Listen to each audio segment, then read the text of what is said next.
Imagine playing a game so awesome that you don't regret spending money on it. That's why we have created a list of 15 plus games that are absolutely worth your money. Let's look at our first game from the list. Max Payne 3. This one is a straight-up third-person shooter with no filler.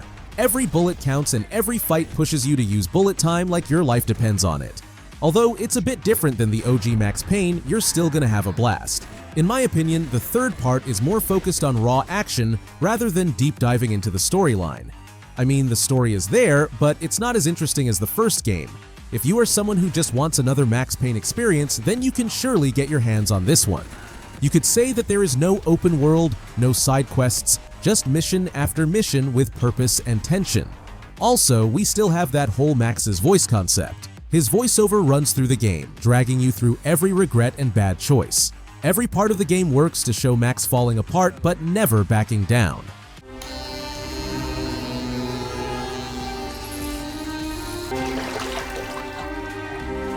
Well, it wasn't perfect. Sifu. This game is just something else. It surely isn't for everyone, especially for players who gets bored by learning and practicing, because the game's aim-in element is martial arts, and you will have a hard time learning different moves, skills, and it's a whole another scenario if you want to master something or unlock a specific achievement. So, in short, please purchase Sifu if you are willing to learn and spend some quality time. One of the interesting features is the aging mechanic. Basically, you start young, but each death ages you, trading health for power as you get older. Combat is the main focus. Dodges, parries, sweeps, combos, it's all timing, precision, and crowd control. Honestly, Sifu is one of the finest games I have ever played that entirely depends on combat and gives the players the feeling of a true martial artist.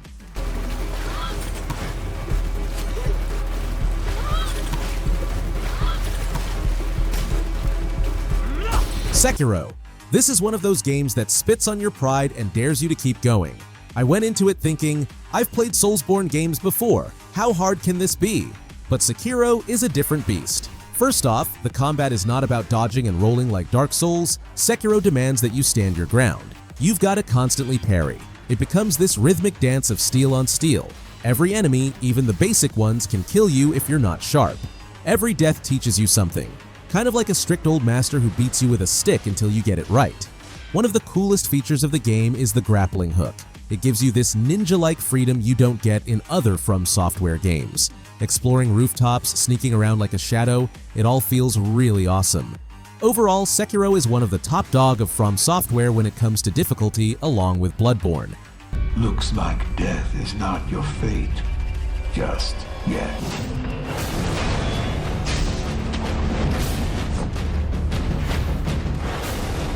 Hollow Knight. Hollow Knight is one of those games I picked up thinking it'd just be a cool little platformer, and it completely pulled me in deeper than I expected. You simply play as this tiny bug warrior exploring an underground kingdom. But here's the thing, the game doesn't tell you anything. No obvious directions, barely any dialogue, and yet you always feel like you're discovering something ancient and important. There's a real sense of wonder in how the world unfolds. It's not an easy game. You'll get lost. You'll die a lot. But Hollow Knight is definitely a must-play as it's got all the basic gaming aspects such as the combat, soundtrack, artwork, all complementing to each other. Nothing feels out of place.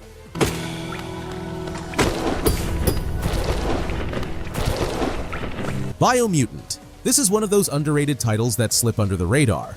It's a bit of a weird but an awesome experience. Imagine if Kung Fu Panda had a post-apocalyptic baby with Fallout and Breath of the Wild. That's kind of what this game feels like.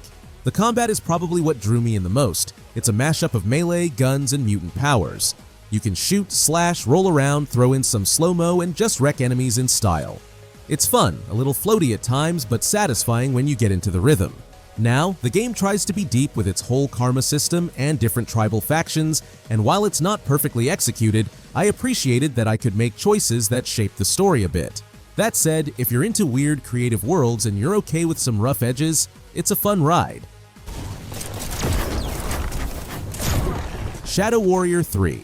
If you've played the first two games, you already know what kind of ride you're in for. But this time, it feels like the devs just said, let's make this as fast, loud, and ridiculous as we can. The gameplay is like Doom and a samurai anime had a baby and fed it Red Bull. You're wall running, grappling around arenas, and slicing demons up with your katana.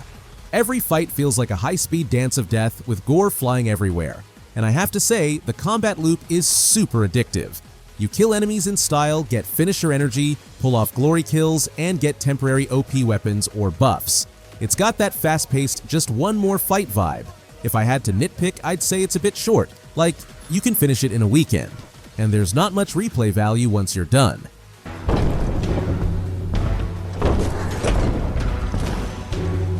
Resident Evil 3 Remake. If you've played the second remake, then you kinda know what you're stepping into, but this one goes full throttle from the start. You're playing as Jill Valentine, and literally within the first 10 minutes, the city's already burning, Nemesis is chasing you, and everything feels like it's falling apart. The pacing is nuts. Unlike Mr. X from RE2, Nemesis doesn't just walk after you. He sprints, jumps, slams you into walls, and literally doesn't care about your mental health. Speaking of gameplay, Jill is just way more agile here. There's also a decent variety of weapons, and upgrading them feels rewarding. That said, it's a shorter game compared to RE2. You can finish it in like 5 to 6 hours if you're not exploring every corner. In the end, RE3 Remake is more action horror than pure survival horror. It's done. Give me the vaccine, you greedy son of a bitch. No. You didn't must. It Takes Two. This is honestly one of the most creative co-op games I've ever played. I went into it expecting just a fun little couch co-op experience, but it completely blew me away with how emotional and surprising it is. Briefly, you're a married couple and somehow turns into dolls, and are tasked to solve your own personal marriage issues, basically becoming a wholesome happy family again as you have a daughter to take care of as well. Speaking of the gameplay, you have got a huge number of levels, and each one is something different, like totally unique. Your task is to finish these levels by solving puzzles, cranking up a few mechanics, and just working together. Also, if you're into gaming with a friend or a partner, this is the game to play. Doesn't matter if they're super into games or not. Look at these dolls. Almost forgot they used to be humans. Ay. Dead Island 2. This is the sequel we waited for so long, and in a way, it was worth it. The concept of Dead Island is simple. The devs just wants you to have fun by killing zombies in interesting ways without focusing too much on the story or so. Your only task here is to just acquire new weapons, explore LA mansions, and kill zombies by chopping off their limbs. There's literally a lot of blood and gore. The combat is where it really shines. It's first person, and the way you can mod your weapons is just addictively fun. I had a katana that could set zombies on fire and a sledgehammer that sent them flying. You can literally punch through jaws and watch bones crack in real time. To sum it up, Dead Island 2 doesn't reinvent the zombie genre, but it knows how to have fun with it. It's like a gore-filled playground. Lies of P. This game is sort of a mix of Bloodborne, Sekiro, and Pinocchio. First off, graphics and visuals are totally set. You will never feel like you're playing some poorly designed game. The visuals are totally amazing. The artwork, the world around you, the cutscenes, everything feels 10 out of 10. Speaking of gameplay and combat, it's a Souls-like game, so what would you expect? It's another one versus all kinds of difficult enemies and bosses. What's different here is that you can combine different parts of weapons to create a whole new mix weapon. Another favorite feature of mine is the storyline. For a Souls-like game, the story of Lies of P is pretty deep and satisfying. You have got a lot of interesting characters, the pacing is perfect, and the ending is kind of emotional but satisfying. The light shines brightest in the darkest of times. All right, buddy, I'm here for you. Batman Arkham City. This isn't just another superhero game, it's the Batman experience. The world design is insane. Gliding over rooftops, zipping between buildings with your grapple, and dropping down to silently take out thugs, it never gets old. The combat is still one of the smoothest and most satisfying systems I've ever played. Countering 5 guys at once, disarming weapons mid-fight, using gadgets on the fly, it makes you feel like a total badass. What really sticks with me is the atmosphere. Every alley has a secret, and every villain feels like they were ripped straight from the comics, but given a darker edge. If you love Batman or just solid action-adventure games, this is one of those rare titles that just nails it all. In fact, Arkham City is still considered as one of the OG Batman games of all time. Wolf Among Us. It's not your usual fantasy stuff, it has this noir detective vibe that instantly pulls you in. You play as the big bad wolf who's trying to keep order among fairy tale characters hiding out in the real world. It's a bit twisted, but kinda interesting, because you have all these well-known characters in a whole new avatar. In your playthrough, you'll be faced with choices that actually feel heavy, like you're genuinely shaping who Bigby is, whether he's a brutal enforcer or trying to keep that human side in check.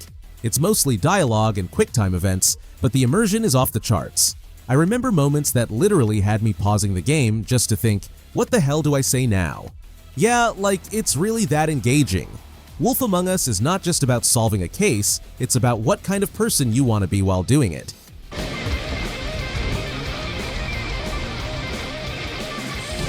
Scarlet Nexus. Briefly, this game is a mix of Devil May Cry with Akira vibes. You're kind of anime-like super soldier with some flashy powers, and you have got your own squad as well. Also, the game does offer a new playthrough with a different character where the game sort of changed things a bit to maintain that distinctive element. The world around you is pure sci-fi. Yes, you play in a futuristic world, but in anime style. If you ask me, then Scarlet Nexus is more suitable for those who like anime games or JRPGs. Still, this could be your entry point to the genre. The best thing the game offers is the combat, or the flashy powers. Each battle is a delight as you see a variety of attacks even from your teammates. You can also use telekinesis, so basically you can throw all kinds of objects to the enemies, even literal trains. Alright, I'm ready.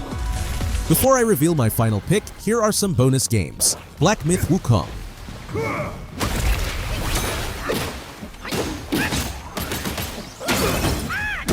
Kena Bridge of Spirits. I can see that. You both look very strong. Do you know who that spirit was with the horned mask? Legend of Zelda Breath of the Wild. Bully. Can't you say anything else? You know what, Petey? You were right. Jimmy is pretty dumb. Like a Dragon Infinite Wealth. Imagine everything you love about JRPGs. Turn-based combat, deep character stories, wild side quests, and mix that with the Yakuza series' signature chaos and heart.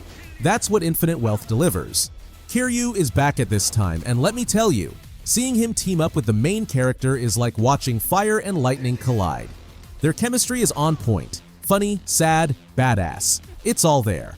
The big twist is that you're not playing in Japan anymore. You're literally in Hawaii. And you get to meet all sorts of wacky American characters, and it somehow still feels like classic Yakuza.